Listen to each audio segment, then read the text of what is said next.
Welcome to Chicago Community Activism Facebook group.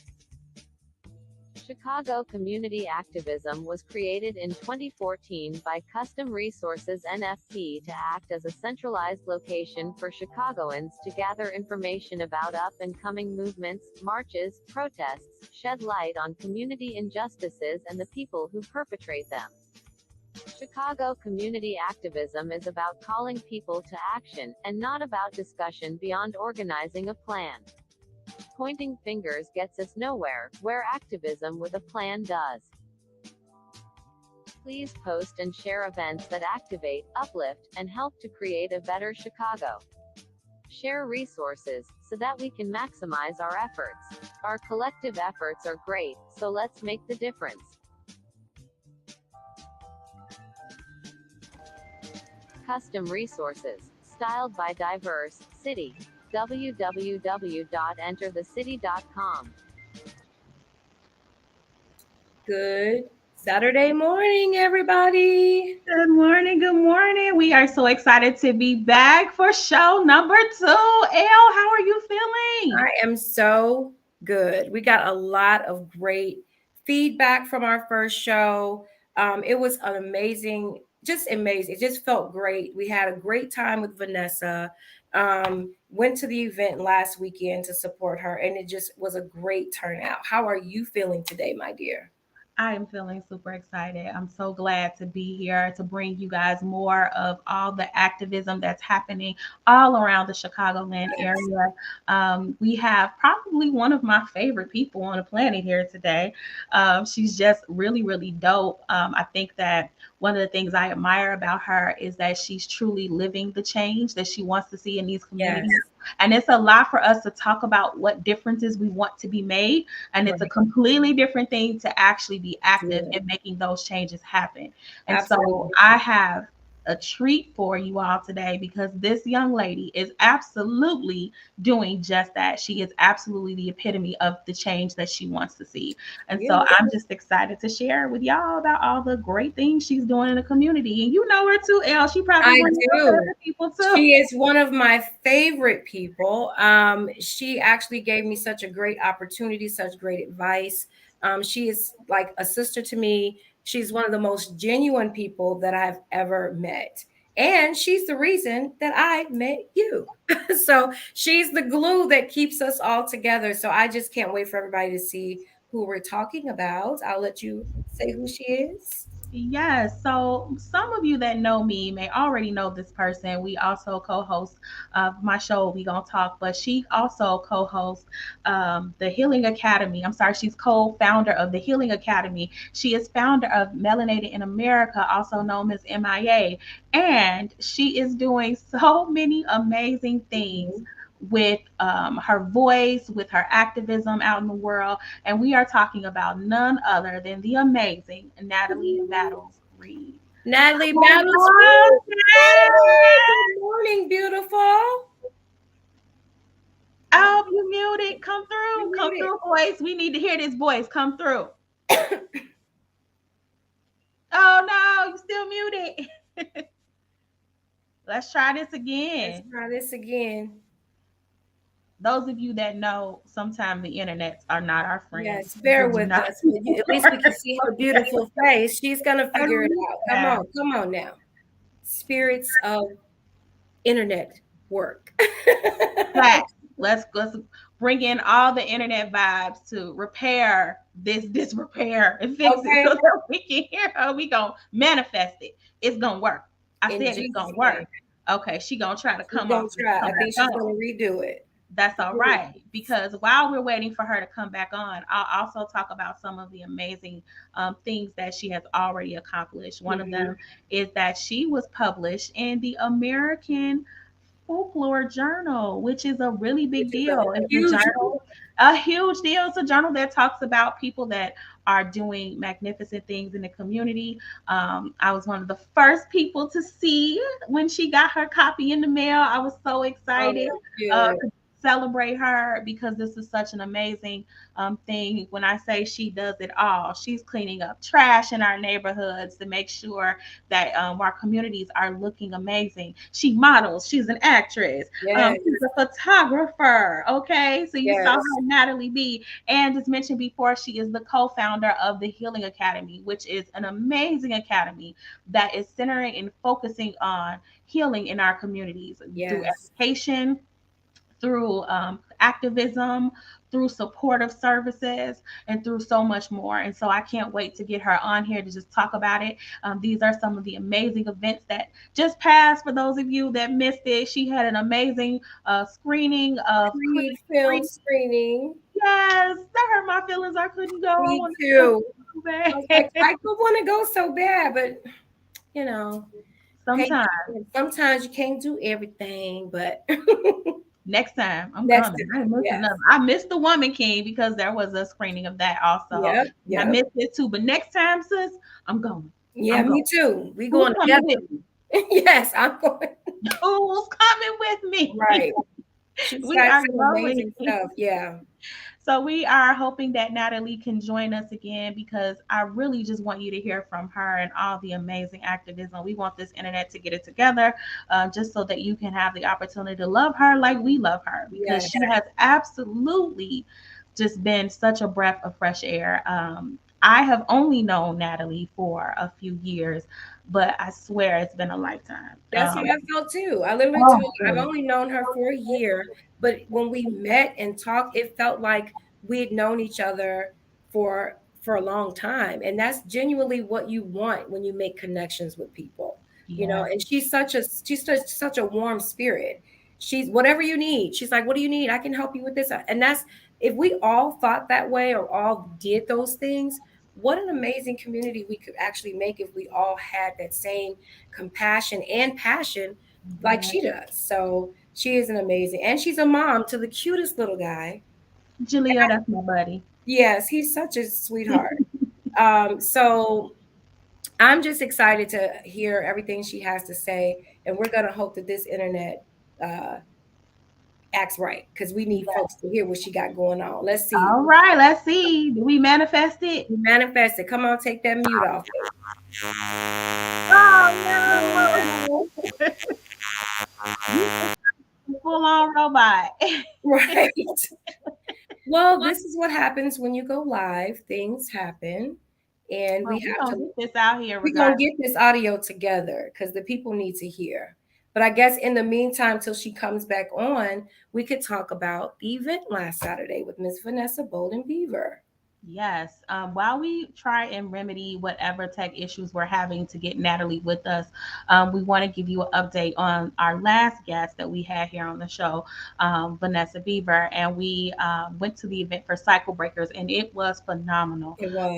It just had so many beautiful things for folks to come in, and it was free 99. They didn't want anything but a smile. They But a wanted smile and a fist pump or a hug. It was awesome. I mean, there were snacks for the children, bags of snacks. There were pancakes, Clothes, clothes, shoes, jewelry, shoes, all kinds of stuff. purses. There were all sorts of just knickknacks and things that you could find and benefit from. Some things you probably didn't know you needed, but once you came upon it, Which you realized you oh, did. give me that.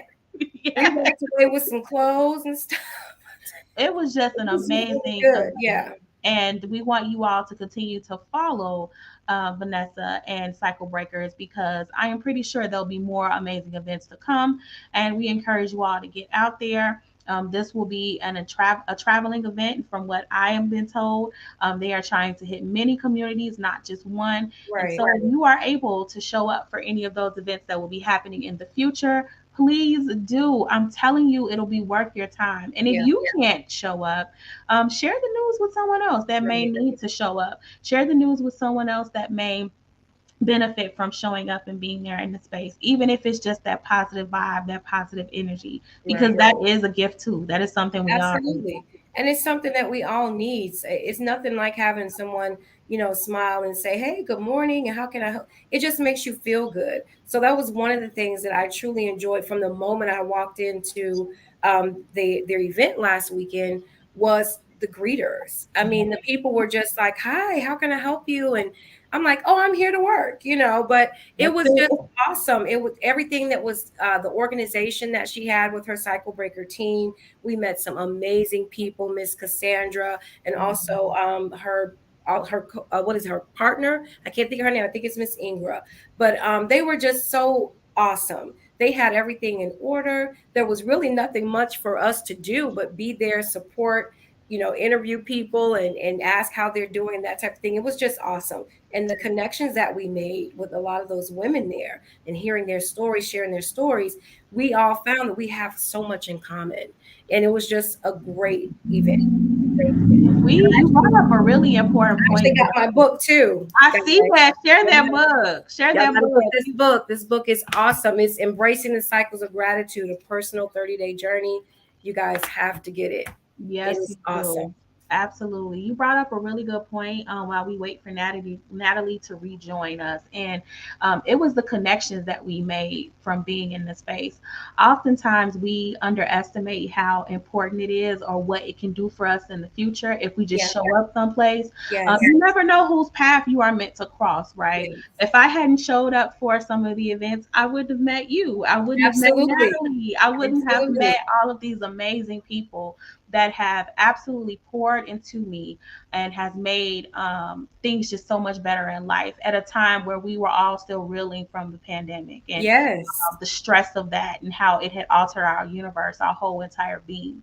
And so I think Natalie is back with us. She said, "I think I am good." Let's try and patch her back in. See if we got her today. Let's see. In Jesus' name. Okay, can you all hear me? Yay! Natalie. Yes, got you. I had to bust out the studio mic. Let's go. There we go. Let's do it. By any means necessary.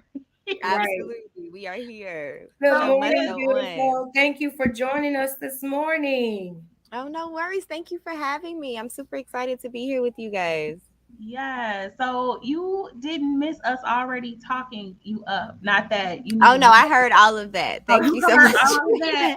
Because I heard all of it. We haven't even done it justice to all of the amazing things that you do and that you are. So I'm so glad that you're back here. Y'all know how I feel about my Nat.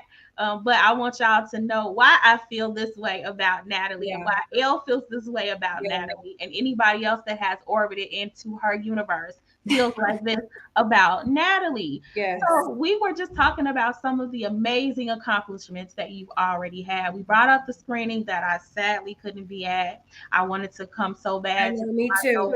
Michael B. and Jonathan Majors, like. Y'all, the film is so good. Like, I am not on payroll, I promise, but it is so good. Everybody needs to go see it. I'm going tomorrow. This is his first piece that he directed, Michael B. Jordan. And he did a phenomenal job. Like, on my production hat, like during the conversation, I was like, okay, this is the Melanated America production end, and I had to take that off to talk about the healing message that's in the movie because the healing message is so strong. But production wise, the camera angles, the choices he made as a director, it is just so good. I recommend everybody to go see it. I'm so proud of him to hear him stepping out of the box and just the acting role and being on the other side of the lens. I think that's a message in itself that you're talking about that perseverance and that will to do more and just not be one-dimensional, and to branch out. And if we can say that is something we see in you definitely have your hands in so much, sis. And so you brought up Melanated in America. We need people to know about how dope MIA is, because not only is this amazing foundation, right? It also does so much in the community work.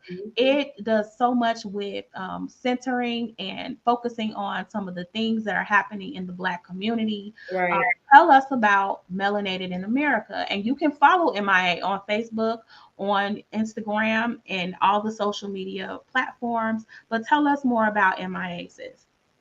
For sure. So Melanated in America is a production and event company and agency of sorts where you can find melanated creators of all kinds. And so our mission is to promote, highlight, and showcase everything melanated in America. So that is Black artists. We do the Melanated America exhibition every year. So it's coming up this spring. Y'all be on the lookout for more info. Our artist call just closed. We have some amazing artists that submitted. I cannot wait to curate it all and have it on display for everybody to see. On top of that, we don't only highlight the fine artists on the walls as far as photographies and paintings, but we also do open mics where which is really an open stage where we highlight performing artists of all kinds. So that's singing, that's dancing, that's monologues, that's poetry and spoken word, in the same space where we highlight and showcase the fine artists. Then we also do film screenings because we're a production company, so we can't leave out the art of filmmaking. So we highlight up and coming filmmakers in Chicago and abroad. So all of those things are very important to us. It's all about reclaiming our message, reclaiming our narratives, reclaiming our images, and doing it for us, by us, funded by us. That's the most important part for Melanated America, to share our stories and it not be under somebody else's dime, so we can't say what we really want to say or show what we really want to show. We're not portraying any of these tropes that's been out here about us for forever. We're showing a dynamic, well-rounded, multifaceted, melanated person in everything that we're presenting, because we're all very much so different, but we're all very much so alike. And so the goal is to be MIA no more, as far as any of those mediums, any of those fields, as far as production, art, writing. We are being MIA no more because we're missing the action from a lot of these larger roles or more mainstream companies, and it's time to create our own. Absolutely. Ooh, you said I went to that exhibition last year, that I came to. You were at the screening. Yes, at the screening, and it was amazing. All the art, everybody's film that was on there. I met some great people, Vicky, Cornell. It was what's her Vanessa. So all those people, and I was sitting there new to meeting you, and I'm just like, I didn't even know this stuff existed in Chicago. It kind of just blew my mind, and I was like, this is amazing that you guys did it on such a beautiful platform to showcase everything, every aspect of what MIA does. It was awesome. I can't wait to come to another one this year. Yes. I can't wait to present it, and I can't wait for you to come back. And one thing that's really important is also telling the history, right? So I'm a scripted filmmaker. We have the show coming out later this year, Melanated America. Yes. Yes. It's been a long time. It's been a long time. We've been waiting for it. Yes. We're super excited. So that's going to be dropping later this year. But that's a scripted narrative, but I'm also a documentary filmmaker and teller of stories, because I love our true history. I'm also a historian. That was the American Journal of Folklore that you all talked about earlier, talking about the history of Chicago and the arts movement in Chicago and how the arts movement continues. That's actually all about what that article is about, because Chicago has so much rich history in the arts. And the unfortunate part about that is that a lot of people in Chicago have no idea. We were the first for so much. When we're talking about jazz, we're talking about gospel, we're talking about blues, we're talking about the Southside Community Arts Center, which is the oldest independently owned African-American art center and collectible institution in the nation. We're talking about the DuSable Museum of African-American History, which was the first of its kind in the nation.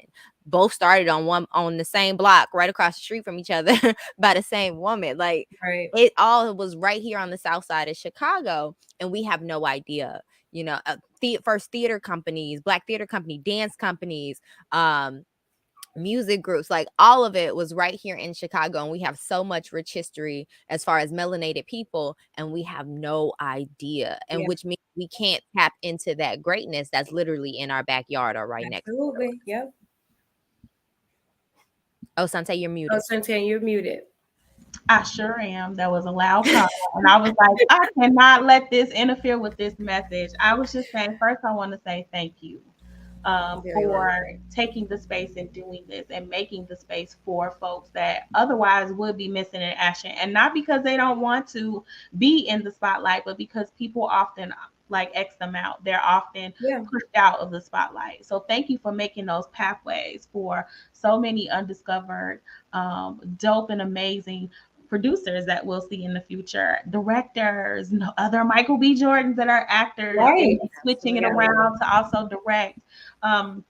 I just want to really thank you for that work that you're doing. You brought up something that I wanted to lead into one of the events that's coming up, that I thought was super, super dope. I watched the promo video, which you can find that promo video on YouTube. yeah, And it's your event that is happening in the middle of the month. So this is only like a week or two away. So make room on your calendar for Weapon of Choice.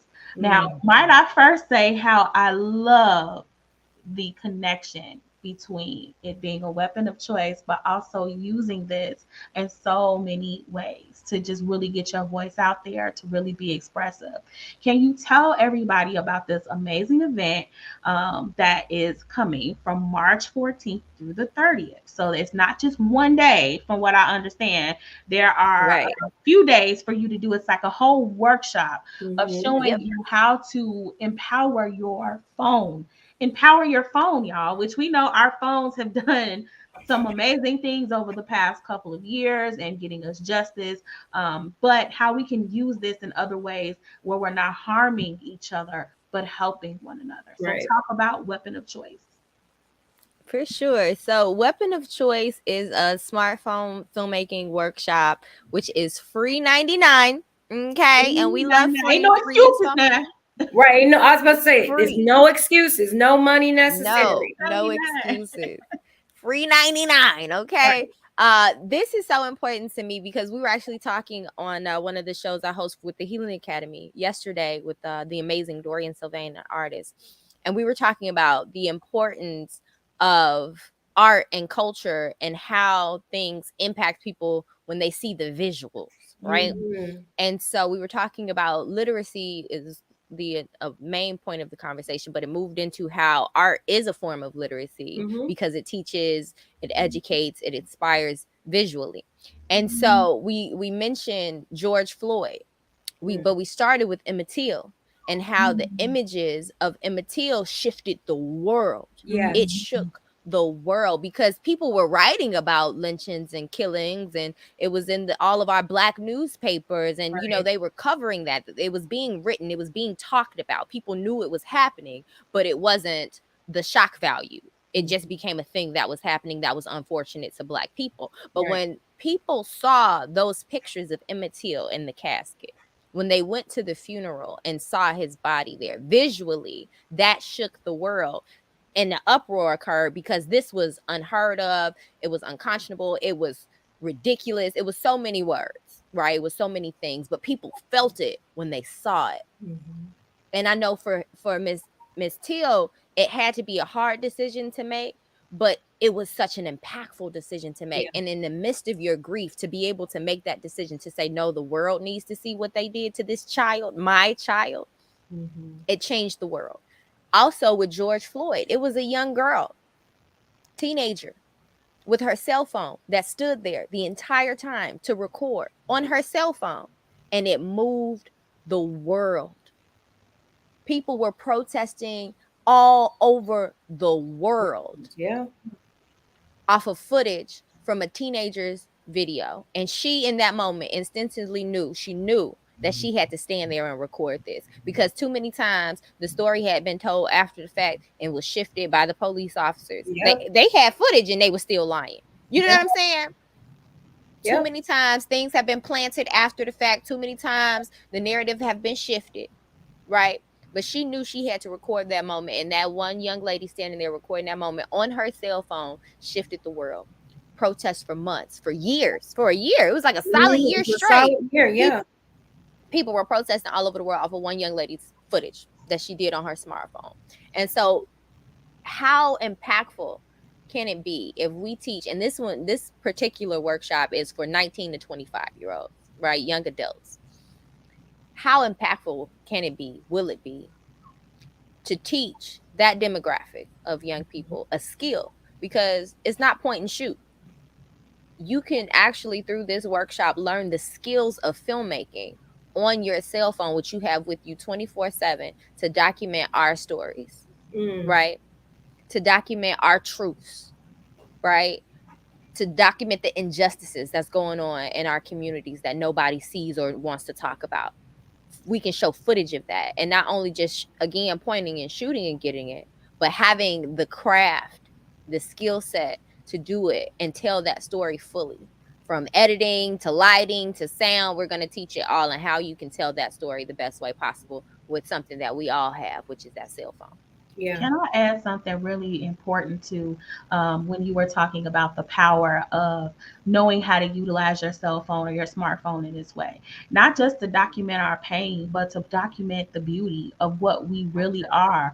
I think that oftentimes images of us not being our best selves are the thing that is the forerunner of setting the narrative, setting the stage for what to expect from Black folks. And that's so not true. Like there's so many more beautiful and amazing things happening, but it seems like that is the less thing that's happening because we see so much of the negativity. Yes. So this is an opportunity to uplift positivity in our communities, those positive voices, to show the sides of us that people don't want us to see or want the rest of the world to see, so that we can also build support and we can build pride in ourselves, and we can give that pride back to this exact demographic that you're talking about. Yep. This is a demographic that needs that pride. They need that reinvestment in our community and self. So thank you again for making a space for them to find that and connect with that. And I was just going to piggyback on that too and say, what an amazing opportunity for you to open up and teach the next generation. That is so important. A lot of times we just, we can't get into this mental state, well, I got to get mine, you got to get yours. And it shouldn't be that way. We should be taking all the hard work that we learned and passing it down and say, hey, I went through this, but let me show you how to do it an easier way. Let me show you how to take what I did and expand, because that's how it's supposed to be. Each generation is supposed to be able to expand with what we went through. So I like how you correlated with the Till situation and brought it right into the Floyd situation. Each moment was a huge impact on the world, and it was for visual. It was the visual that did that. And so doing this weapon of choice workshop is going to open up so many avenues to that specific demographic, and it will help them to be able to hone their craft. And sometimes it gives people an opportunity to even know that this is your lane. You have to give people the experience, so this is something that I really want to do. Maybe they never thought of it before. And then coming to a workshop where they get to see all these different melanated people doing these great things, you're going to open up so many minds of young people that maybe never thought this was an avenue for them. So I applaud that as well. Thank you. I had some amazing mentors in my life. Still, it's not even had past tense. I have still have them. Still currently some amazing mentors, and I started really, really young. I started really, really young. The first play I did when I knew I wanted to be an actor, I knew I wanted to be an actor ever since I was a little girl. First play I officially did was in 7th grade. My sister wrote it. Shout out to Chanel Lane. Right, gave me that my first opportunity to act, and I've been acting ever since. Got my degree in it, doing it, still doing it, right? But then shout out to Chanel Lane again, seeing my talent and knowing that arts was my field. She found the Teen Talk Radio Theater program and was like, you need to do this. And I don't know how she found it. I don't even remember. But she was like, you need to do this. I was like, okay. And shout out to Miss Masekwa Myers and Paymon Rami. Still my mentors to this day. Phenomenal. I would not be the woman I am without their influence, their guidance. They are amazing. I've been radio hosting since I was 15. Live radio. I've been writing PSAs and plays and continuing my acting, and all of these skills I learned through them. And they are world-renowned film and theater producers, right? Like has the key to LA, and like all of these other different things, worked with amazing celebrities, and they still came back to the south side of Chicago and said, you know what, I want to give back to this next generation. And I'm so fortunate to be one of them. And then moving from that to actually teaching my own version of that program that they started, working with young people, teaching teens, and then moving to teaching middle schoolers and adults. And so I will always give back, because I wouldn't be who I am today without people pouring into me. And so now being able to work with that older group, that 19 to 25, because it seems like they're the forgotten group. Like those are the ones you like, all right, you done got it now, right? No. Right. They still need guidance. They still That's need not what that is. support. I think for our community that they are the forgotten demographic, because once they hit 18, we're like, oh, you grown, but we forget that they're still learning, and we kind of forget that 18-25 demographic, like, oh, they'll be all right. No, they still need guidance. They still need to be shown, different ways, avenues of make it, not just that, but it also gives them a different avenue of being entrepreneurs. Yeah. Right? Because they can take what you're learning in the workshop and use that to fund the rest of their lives based on how they're learning in these workshops. And we have to be able to give back to that demographic. And a lot of times we think about just the children, right? The small kids and all. Yeah, but we can't stop once they hit 18. They're still learning. They're still growing. That's a very pivotal age. I just think back to when I was 19 to 25, right? At 19, I had switched my major for the third time because I was still trying to figure it out, right? I was like, I graduated high school and I figured that this is what I was going to do. And I am light years away from where I started. And so I just think about the opportunity it is to find your purpose. When you find your purpose, when you find what you are meant to do, it is the most amazing thing. And it guides you, it grounds you when you feel lost. It grounds you when you feel tired because you still got to work. You may be doing something that isn't necessarily that fits into that purpose, but you got to do it because you got bills and got to be responsible. But when you know that purpose, it just keeps you so focused and so grounded. It keeps you coming back to where you know you are supposed to go. And so I just think about the opportunity you're making for folks to find their purpose, which is a very pivotal point in life to try and figure that out. 19, 20, 21, you still young and you having fun, but it's really a foundational period where you're starting to build the blocks for you of your pathway for the future, where you're going to go in your 30s, in your 40s, and beyond. And beyond. And shout out to the Community Film Workshop of Chicago, who is putting this program together. And this isn't the only one they do. They also work with teenagers through After School Matters. They also work with adults, and so it's never too late, right? So if you want to learn film, they are adult classes. I'm actually in one of them now. We got elders in there. We got 20-somethings in there. We got 40-somethings in there. Like, it's a whole spring. We even had one elder, his son came to visit, and he's in college and he just changed his major to filmmaking, right? And so like it spans the gamut of all ages, and it has been for 50 years. They're over 50 years old, and they've been doing this since the beginning, teaching us filmmaking skills. And they have some world-renowned individuals that have come through and learned at their hands and are now creating films all over the world, from Hollywood, Chicago, and otherwise. And they're still here in the community, right at Harris Park, right off 63rd and Cottage Grove. They're on 62nd and Drexel, still doing it 50 years later, still teaching new generations of filmmakers. And I'm proud to be one of them. They actually taught me filmmaking. So before, I was just director, producer, actor. After doing my own program here, going through my own program here, is when I created my first documentary, At Their Feet, and taught me all the skills that I needed to know to be a filmmaker. And now that's what I do. And now I'm teaching it through this amazing organization to another group of potential filmmakers. Don't skip past the fact that you did an amazing documentary At Their Feet. At Their Feet. Yeah, I was about to say, come on. That documentary. That was a beautiful documentary. Accessible on YouTube. Get to it, watch it. It's phenomenal. So don't I like how you just try to breathe. Right, breeze through that. But that is that documentary. It was so beautiful because it gave respect and honor to our elders, and it was just.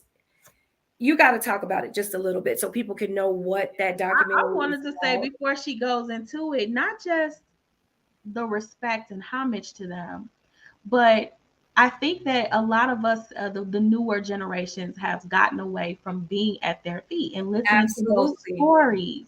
Now, even as an adult, now looking back on my grandparents and the way and things that they said to me growing up, it clicked as I started to navigate life and I got older. I was like, oh my God, the amount of preparation that they were giving to me. But I was too young minded to understand Understand it. the But when wisdom. you did, But when I did, but then it made me extremely grateful that yes. they still did it, even though I probably was a knucklehead at times and Mhm. was not understanding the value in my youth. And it was just like, oh, here go Granny talking about the craziness again. Yes, Mhm. Here Lord. go Granddad, you know. But in hindsight, I'm like, oh my gosh, they were dropping so many gems, so many Gems. nuggets Yes. that replay and resonate in my brain as I navigate adulthood and as I prepare the newer generation and my children. Yeah. And so, talk about your inspiration of At Their Feet. Yeah. Talk about why you saw that this was an important message that needed to be talked about in a documentary. Absolutely. So At Their Feet had been in my mind, my heart, and the notes in my phone for years. Mhm. Right? For years. Like, and Mhm. the title never changed from the moment it was a concept in my mind. I wrote it in my notes in my phone years ago. I was like, At Their Feet, and that's what it stayed. For me, I've always been around elders. For the most part, I am always the youngest in the room unless I'm teaching my teens. And then they probably still think I'm one of the teens. Right. All the time. I'm like, no, I'm the teacher now. Slow down. Right. But I've always been amongst elders. I've always sat at their feet. I love to listen to my elders and just get those gems that they drop in. They're always dropping gems. And Mhm. so that's just always been a part of me. But the initial idea specifically came when I was at the Southside Community Arts Center, where I was the office manager, tour guide, and docent and programs director for about 5 years. There was a an elder woman named Mama Adalisha. Okay, she would come and volunteer every Thursday, rain or shine. She would get on the bus and walk over like she was in her 80s, y'all. At the time, Wow. she was in her 80s. Absolutely amazing, youthful, just vibrant being. And so every Thursday for at least the first hour she got there, I wasn't working. We just gonna be honest about this. I was not working. You was Okay. chatting. I was chatting. I was at her feet, literally. I was there with her, and she would tell the most amazing stories. She would give the most powerful insight, and just dropping history. She didn't even know at the time, which is another reason why documenting our history and why Melanated America is so important to me. Because we have to capture our history. A lot of our history isn't being told because we didn't document it. The other part is that they shunning it and they don't want us to know. But the other part is we were just doing it, not knowing it was greatness. We were just doing what needed to be done.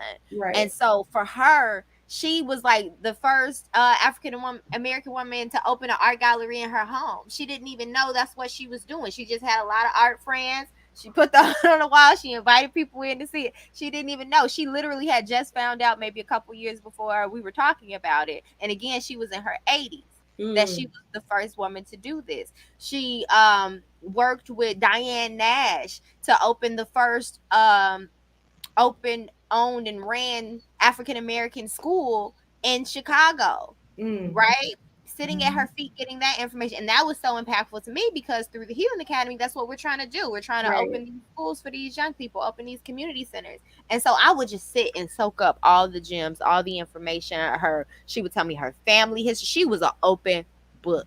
Like marriages failed, everything. She was the open book, and I would just sit and soak all of that in. And so she was the inspiration for the piece because I would literally just sit at her feet and just tell me everything, and just be filing it away in different compartments of my mind, or sometimes actually writing it down. And so when I got the opportunity to do this film class, and they're like, all right, think of a project that you want to do. I had a ton of projects that I wanted to do. I still have a list of projects that I want to, and I'm going to do. But that one immediately, yes, I knew I had to do that piece. One, because it's just been a part of me for my whole life, sitting at the feet of our elders, but specifically sitting at her feet, in that historic space amongst all the spirits of the ancestors that came through that space. It had to be told. But the only challenge was specifically, I got the honor and the privilege to have her be a part of this project, which was so important to me. I was like, I can have other amazing elders, but she has to be in this project because she was the inspiration. And I did get a chance to have her be a part of it, but she wasn't in Chicago anymore. She had moved actually before COVID to Colorado. Where her family is, her sons and her grandchildren and great grands and all the family is in Colorado. And so we had to do it virtually. So I was like, I'm figuring out a way to make this happen. So she connected me with her granddaughter because she ain't know nothing about this technology. She like, look, talk to my granddaughter. Granddaughter set up a Zoom. Like we worked it out where she was able to be a part of it. But that was the inspiration for me. It's so important that we not only listen to our elders what they're sharing, but that we ask questions. Yes. Right? Because some things they might not just say off bat. Right. Some things, I'm gonna give you a personal example from my life that happened after I made the documentary. My mom did her ancestry, came back over 90% African, right? So I said, oh, we African then, basically. There's people living in Africa that's not over 90% African. Right. I was like, oh, so we African. Okay. Yeah. All right. Tell me something. And for us, that was really shocking because we knew on my grandmother's side, my mom's mom, she was Native American. She would tell us that. So we knew that was there. That didn't even come up because actually when women do it, they get mostly their father's side of the family. Mm-hmm. And so we're like, so what is this? Where is it coming from? And so my uncle, which is the oldest on my mom's dad's side of the family, we get to talking to him. And he just matter-of-factly says, and this has been basically our grandfather. He has been there our whole life. He goes, yeah, well, my father was 100% African. He came from Africa.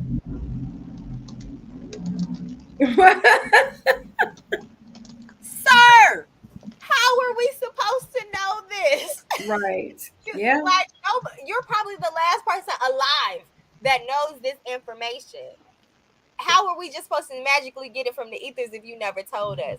And so that shifted everything. Just having that one spark to ask the question to get that information.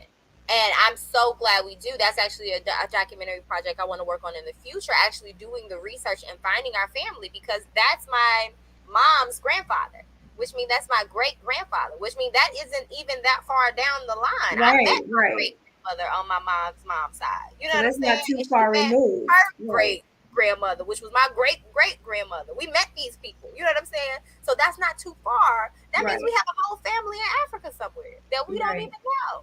That means like we legit African.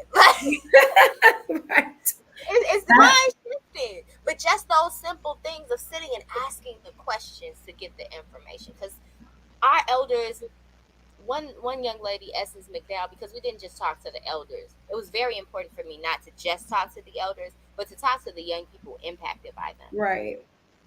And one, Essence McDowell, shout out to Essence, she said a quote that I had to put in the film. It's one of the last words you hear in the film. And it says, it was basically when an elder dies and goes to the ancestral realm, it's basically like an entire library being burned down. All the information, all the stories, all the history, all the knowledge that they have. When they go, they take it with them. If they had written it down or documented it or recorded it, shared it in some way, it's gone. We will never know that information unless hopefully someone else knows it along the line somewhere. It's gone. Yeah. So that puts a sense of urgency on, if you have these amazing elders around you, sit at get that information, not only about their life experience, which is amazing. I want to know your life too, what you learned along the way, so I can use some of that along my journey. But also your history. If they're your direct ancestors, you're figuring out your family history. Flip over those old pictures and start writing names and dates down. Like, that's your lineage. That's who you are. and we have to acknowledge our elders. We're throwing them away, and it's so interesting. We're throwing our kids away, and we're throwing our elders away, and they are the most important people, because our elders hold the knowledge and our babies hold the future. And if we don't pour into both of those demographics, then we are lost. And I think that's kind of where we are as a society. And so I had to make that piece. It had to be done, one, because I had to capture Mama Adelisha and all of her amazingness. Mama Saruzadi, who was the other feature in the film, Pan-African history is ridiculously amazing. And she wrote a book about her journey, about the things that she did. So we also got a chance to talk about that book. But we, as middle age or anywhere in between the span of young person and elder, all of us, we have to be able to sit at our elders' feet. And we have to be able to relay that information to the children. We're the middle piece, right? We take care of and the elders, and we soak up what we can to keep that information circulating. That's our job. We're the bridge. We're the bridge, right? Bridge. We're going to keep us connected, and so we need to exercise of being the bridge and share information. And that's a big reason why there is such a disconnect, is because our youth hasn't begun to learn or understand the importance of their elders and how amazing they are and how much of a path they forge for them. And our elders are just disgusted with the fact that the youth don't see the importance of them and are throwing them away. We're disgusted. We're disgusted, but for them, they're living it. It's different. Different. I heard a group of kids, because I work with middle schoolers. I was teaching, and it made me so sad. It hurt my feelings, y'all. Somebody was joking about slavery or something like that. And the kids are laughing, and I'm like, y'all realize that's not funny, right? And I'm starting to talk about pride, and they're like, well, that ain't got nothing to do with me. What? Right. That has everything to do with you. Yeah. You could still be enslaved right now if it wasn't for these people risking their lives and fighting. If you ain't careful, there are some people that would like to see it exactly. Go back to that. So you need make to America great again. You know, we have to be still be enslaved right now. And so the concept and the disconnect from who we are, where we came from, and then even beyond slavery, and that's why history is so important to me. Our history specifically is so important to me, because a lot of times they start as slavery. And so what does that do? I was just about to say. That's why I wanted to segue into the Healing Academy, and what you're doing in the Healing Academy is actually giving these young people real history. You have your 6 pillars, right? And you're teaching each one of them, it all connects. And you're teaching them, hey, we didn't start as slaves. Like Chicago public schools, that's all we ever heard about. Black History Month just went, and they love to just revisit all the things that, you guys came from slaves. No. We don't come from slaves. And Martin. Yeah. And they teach you about Martin, but they don't teach you about Malcolm. And so I think with the Healing Academy and what you guys are doing, you and Dion are doing with that, is such an amazing thing. I really want you to tell people what the Healing Academy is and what you guys do in the community for the kids that are at the Healing Academy. Not just the kids, the adults too. For adults too. That's right. I forgot. Yes, for everybody. Yes, for everybody. So you got all dynamics. Yes. Yeah.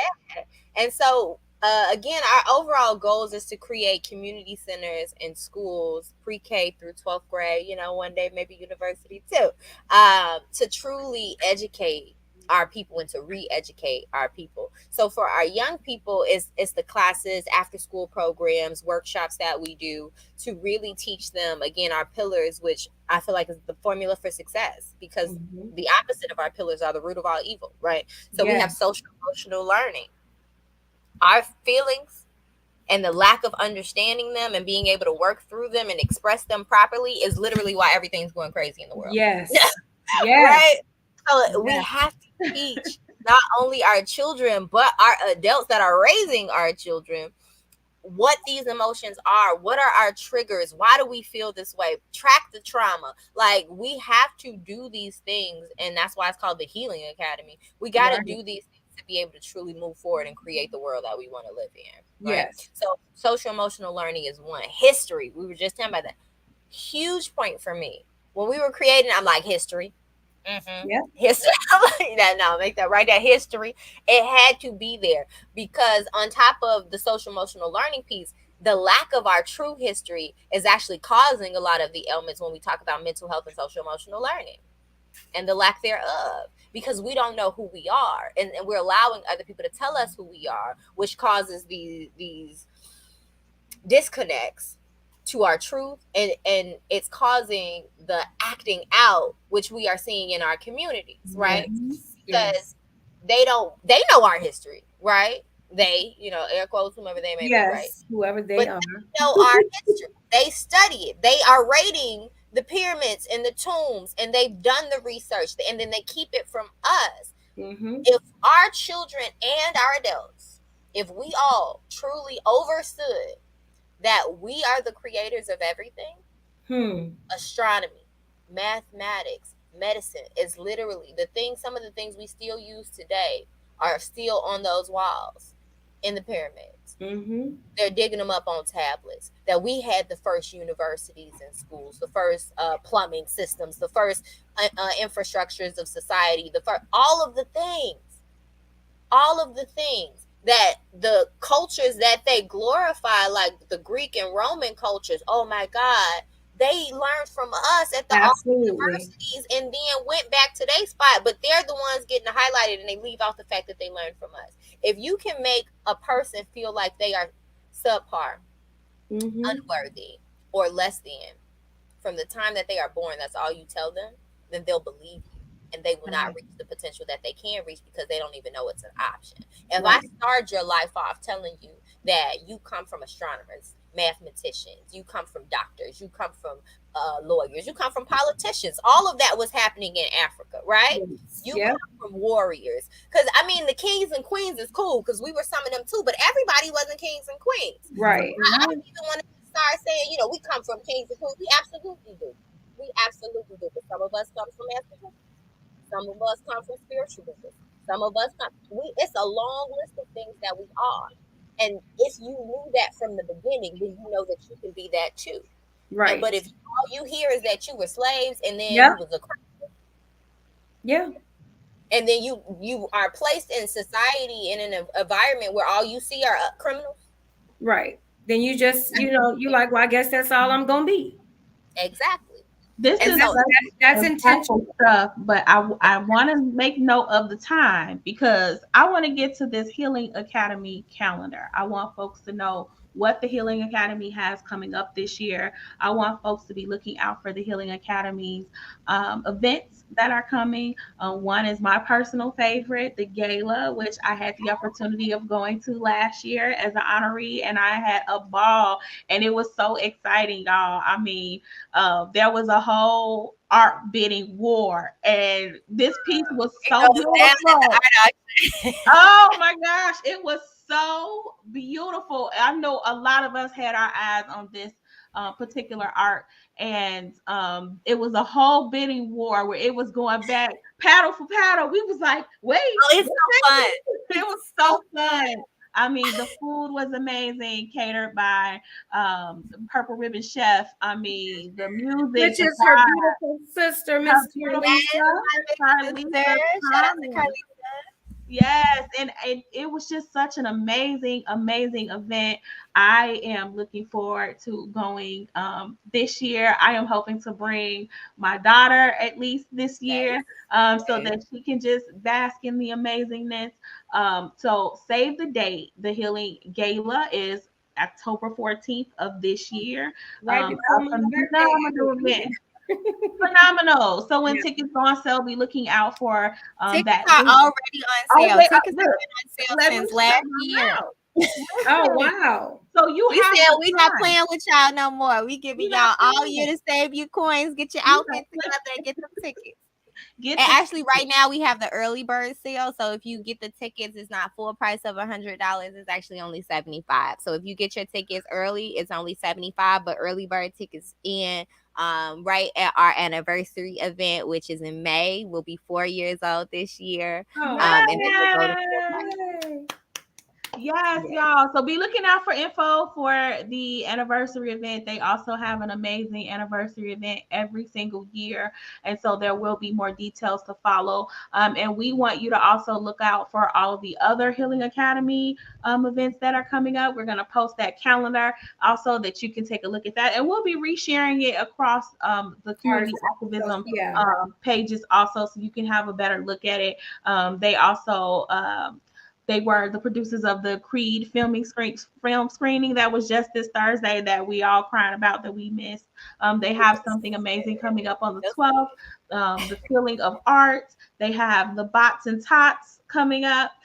Just all of these amazing events for just this month to April. Like, that's the thing. The Healing Academy is always doing things. And that we're gonna do monthly calendars because there's at least minimum 3 events every single month. I love it. And a lot of months is more than 3 that we're doing every single month. So every single month at the end of the previous month, we'll drop the new month list of calendars, and we have a yearly list of calendar events on our website as well, for all the events that's already set. You can see for the whole year, but sometimes we add events based on needs and different situations that we come across. And so outside of the March events in April, on April 16th, we have a healthy beauty discussion where we'll talk about the ills of the beauty industry and how we can look fabulous but do that healthily. And we're going to have amazing handmade, handcrafted products that are healthy for us, including makeup, including skincare, including nail polish that won't kill us. Nice. We're going to start an adult children's book reading series. And I said that right. It's for adults. You can also bring your children, but it's for adults, for us to read children's book and break down those messages and basically parent our inner child, the things that we may have missed, so that we can be better adults, but also better parents. Yeah. I love that. Well, I know one thing. You are definitely what we call BBB. Booked, busy, and blessed. I'm telling you. God, yes. Oh, God, yes. Yes. And then me personally, I have some speaking engagements coming up. I'll share this to my page. I actually haven't shared it yet or really told anyone, so this is an exclusive. Thank you. Exclusive.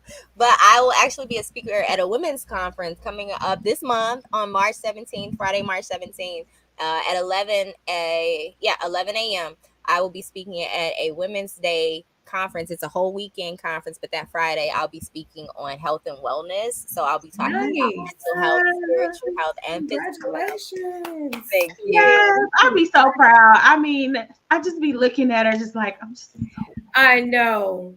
proud. I would like to spend these last 3 minutes with just some closing thoughts. I think, if you know me, it's so important to leave a little drop of food, little seed to plant before we head out and end our conversation, which I could sit here and talk to my sis forever. Like, literally, we'll end the show and still be talking for a few hours. She be like, I need to eat. We said we're gonna talk for 1 hour one time, and we talked for 3 hours. You remember that? Yep.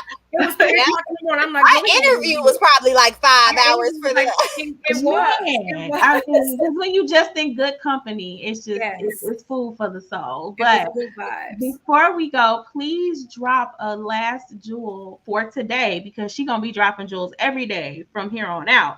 But just for today on this conversation for our viewers. Yes. So I would say, just in general, some things to remember, to support, and how to be your best self overall. One, spend time with yourself. Understand yourself, right? When we talk about community activism, when we talk about being, the best for our children, when we talk about being the best for anyone else, it's a lot of outpouring that happens, right? To be a community leader, to be a community activist, to pour out, to be a parent, all of you're pouring your cup, but you have to fill it. Right.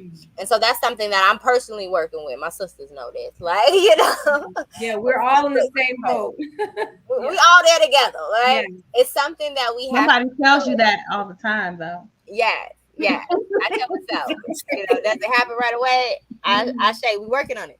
But it's something that we have to consistently remind myself. So as I remind everybody that's listening, I'm also reminding myself, we have to pour into our cup. We have to heal. We have to, again, track back the trauma and then see that thing as a thing and actively create tools to work through them. We have to be our best self, to be servants of the community, to be servants of our family. We have to make sure that we are whole, and we have to make sure we pour our cup. We got to pour into our cup first. Give everybody else the overflow. So just keep pouring. Don't ever stop pouring in your cup. I like So that. that Give you can have everybody else enough the overflow to help everybody else. Because when you're on E, and if you're gone, or if you down and out, or you mentally stressed out and you just can't anymore, all of those people that you were helping are no longer being helped. They are no longer being served. And we got a lot of work to do in our community, y'all. As far as, you know, through Melanated America, taking back our stories and our narratives, inspiring, telling our history, promoting our businesses. As far as the Healing Academy, educating and re-educating and deprogramming ourselves to really move forward and flourish in life, physically, mentally, and spiritually. We got a lot of work to do. Yeah. Government wise, it's a lot of work we need to do. They still out here trying to ban books in 2023. Like, this is Twilight Zone. But in order to do all of that work, we got to be healthy first. Yes. All the way around. Holistically well, to be able to sustain the fight. Yes. Yes, facts. Sis, it has been always amazing having you today. Thank you for coming on and sharing all of the amazing activism that you have going on in the city, around the city, and just everything you do. Just thank you for it. It is so needed. You are being the change we need, even if sometimes we don't admit that we need it. And I can't wait to do more with you. Yes, and absolutely. do more. Yes. Oh, the Chicago community activism. Yes. She was Y'all did her job with this article. Yes, thank you. She's my first cover girl, and that's why Natalie is so special to me. She was my first spotlight that I wrote my very first article on, and I was just so thankful that you gave such wonderful feedback. It was such an honor to work with you on that, and you just look at you, just drop dead gorgeous girl. Photogenic, just photogenic. Beautiful. I love it. I appreciate the both of you. Both of you are amazing, and you are also creating and being the change that you want to see in the world just by doing this, by using your voice. Both of you have very powerful stories. Yo, when I met Elle, I was like, so when the book, where it is, what's going on? Yeah, she be getting on me. I'm working on this thing into a screenplay so we can make this movie. Yes, ma'am. All the stories. You guys are both so powerful. And I hope you realize how powerful you are. And sidebar, just real quick, everybody is. And we don't know it. We relinquish our power on a daily basis. And when we talk about community work and loving on yourself and filling your cup, that's step one, realizing that you have the power to own your life, create the life you want to live, and create change around you. Step one is reclaiming your power. I like that. Well, we are looking forward to doing more with Natalie, and we're looking forward to seeing y'all back here in 2 weeks. Remember, Chicago Community Activism is bi-weekly Saturdays at 10 a.m. So the next show is going to be March. Hit us March 14th. Is it the 14th? No, it's March 18th. No, 14th. 18th. 18th. Yes, ma'am. You're right, girl. It's early. I'm a little slow in the morning. Yes, March 18th. March 18th here at 10 a.m. and we will be announcing soon our next guest for that show, and so be looking out for information for that. And thank y'all for sticking with us. I just want to do a really quick shout out, really quick. I met this amazing guy at Jamba Juice, downtown Chicago, in the John Hancock building, Mr. Tyrone Arnold. He is doing a wonderful job with the young people. He's doing speaking engagements and things like that at different schools to talk about what customer service skills. He's doing a job fair today at Jamba Juice. He had to regroup and get rid of a lot of people, and he's opening his opportunity today for young people to come out, fill out an application. If you need a job, Jamba Juice, downtown John Hancock Building today until 3 o'clock. Tyrone Arnold, if you're watching this, and I know you are an amazing manager, and I hope that you get some good young people in there today, because customer service skills is so important for our community, guys. Now, wait, you know how I feel about that. You yes. already know how I That's feel. what I wanted to bring that up, because I know how you both feel about customer service skills in our community, our young people. We have to show them the way. You know what I'm saying? So I hope that you guys get some great candidates today. I can't wait to see you guys this coming Monday, and hopefully some good people that are going to come out. We need our young people to know that we are here for them, but we have to teach them the way of customer service, how to greet people, how to speak with people, how to not be on their phone necessarily when they're interacting with people. These are things that some of them just never got taught, and that is on us. And so I just think it's a great opportunity for us to shed some light on that opportunity for young people to get out there, and hopefully gets a great turnout for them today. I just want to make sure I did a shout out. He's an amazing young man. Thank you. Get out there, get to the Jamba Juice. By the way, I love me some Jamba Juice. I do too. Oh my gosh, their green ginger drink is my favorite. Now I'm thinking about smoothies. All right, y'all. We gonna get off here. We love y'all. Y'all stay blessed. Y'all stay protected and stay focused. And we'll see you in 2 weeks on the 8th. 2 weeks, y'all. All right now. All right, peace, you guys.